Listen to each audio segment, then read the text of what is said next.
Assalamualaikum warahmatullahi wabarakatuh. Nama saya Syifa Fauzia Fajrin dengan NIM P37320220041. Di sini saya akan menjelaskan tentang sistem hormon. Pengertian hormon. Hormon berasal dari bahasa Yunani hormon, artinya yang menggerakkan, yang berarti pembawa pesan kimiawi antar sel atau antar kelompok sel. Semua organisme multiseluler, termasuk tumbuhan, memproduksi hormon. Hormon berfungsi untuk memberikan sinyal ke sel target yang selanjutnya akan melakukan suatu tindakan atau aktivitas tertentu. Hormon merupakan zat kimia yang dihasilkan oleh kelenjar endokrin atau kelenjar buntu. Kelenjar ini merupakan kelenjar yang tidak mempunyai saluran sehingga sekresinya akan masuk ke aliran darah dan mengikuti peredaran darah ke seluruh tubuh. Apabila sampai pada suatu organ target, maka hormon akan merangsang, terjadinya perubahan. Pada umumnya, pengaruh hormon berbeda dengan saraf. Perubahan yang dikontrol oleh hormon biasanya merupakan perubahan yang memerlukan waktu panjang, contohnya pertumbuhan dan pemasakan seksual. Jenis-jenis kelenjar endokrin. Yang pertama ada hipofisis, lalu pineal, tiroid dan paratiroid, timus, adrenal, pankreas, testis, dan ovarium. Hormon dan fungsinya. Kelenjar hipofisis. Kelenjar hipofisis atau pituitari biasanya disebut dengan the power of gland. Hipofisis terbagi menjadi 3 lobus, yaitu bagian anterior, intermediate, dan posterior. Yang pertama bagian anterior atau bagian depannya. Terdapat growth hormone atau GH yang berfungsi untuk merangsang pertumbuhan tubuh. Lalu ada prolaktin yang berfungsi untuk merangsang produksi susu pada kelenjar susu atau mamanya. Lalu ada thyroid stimulating hormone yang berfungsi untuk merangsang kelenjar tiroid untuk sekresi. Lalu ada ACTH yang berfungsi untuk merangsang kelenjar adrenal untuk sekresi. Lalu ada follicle stimulating hormone atau FSH yang berfungsi untuk merangsang pertumbuhan folikel atau calon ovum dan spermatogenesis, yaitu proses pembentukan sperma. Lalu ada luteinizing hormone atau LH yang berfungsi untuk merangsang pengeluaran ovum atau ovulasi dan merangsang produksi testosteron pada testis pria. Lalu yang kedua ada bagian intermediate atau bagian tengah. Terdapat hormonnya endorfin yang berfungsi untuk anti nyeri alami, merespon kondisi stres. Hormon ini banyak diproduksi saat bahagia. Lalu ada melanocyte stimulating hormone atau MSH yang berfungsi untuk merangsang pembentukan melanin atau pigmen kulit pada organ kulit. Lalu bagian yang ketiga ada posterior atau bagian belakang. Terdapat antidiuretik hormon atau ADH sebagai reseptor saat darah terlalu pekat. Lalu ada oksitosin yang berfungsi untuk merangsang kontraksi otot rahim atau uterus pada saat melahirkan. Selanjutnya ada kelenjar pineal. Terdapat hormon melatonin yang berfungsi untuk mengatur jam biologis manusia atau jam tidur. Selanjutnya kelenjar tiroid dan paratiroid.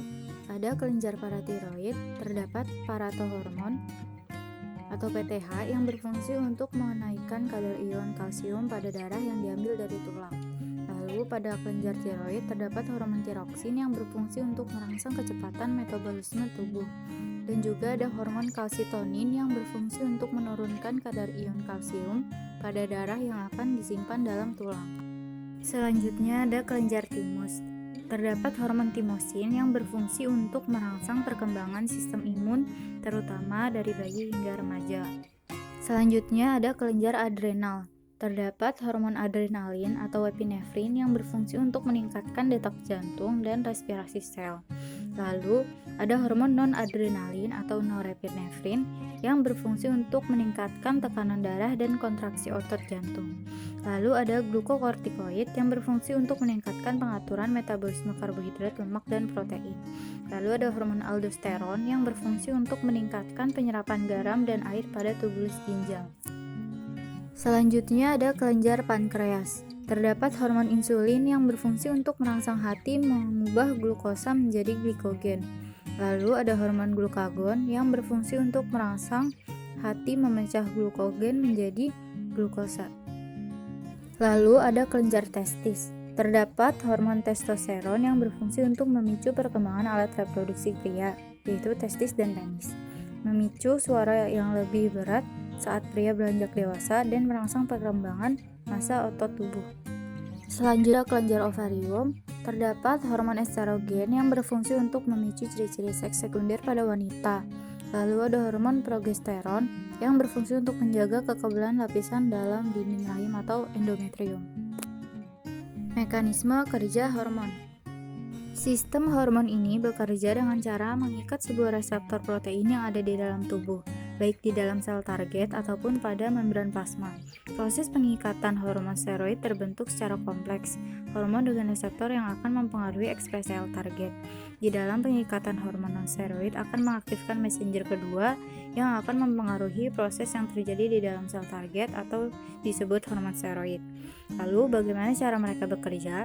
Sebagai salah satu hormon yang ada di dalam tubuh manusia, mereka merupakan pesan yang berasal dari sistem endokrin. Hal inilah hormon ini kemudian akan berjalan melalui sebuah aliran darah sampai menemukan sel target dengan reseptor yang memiliki kecocokan sehingga dapat mengikat.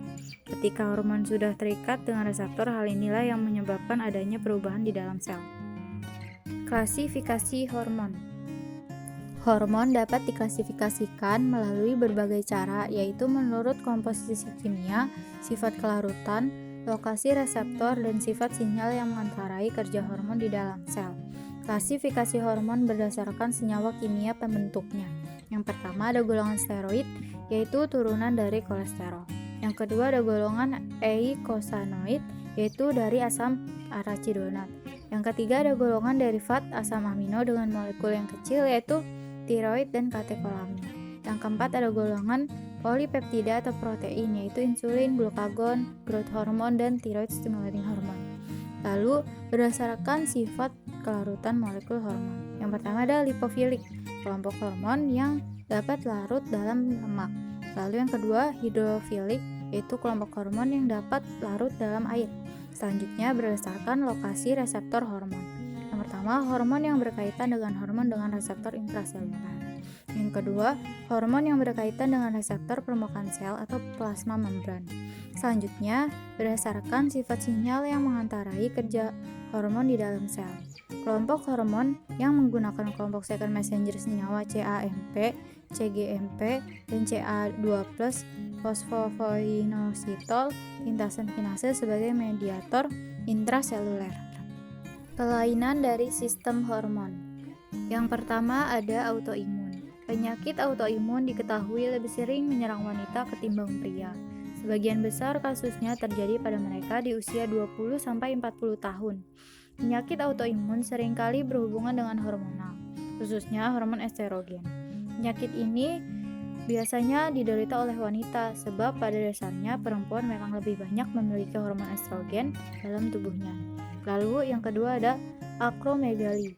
Gangguan hormon dalam tubuh juga bisa menyebabkan akromegali.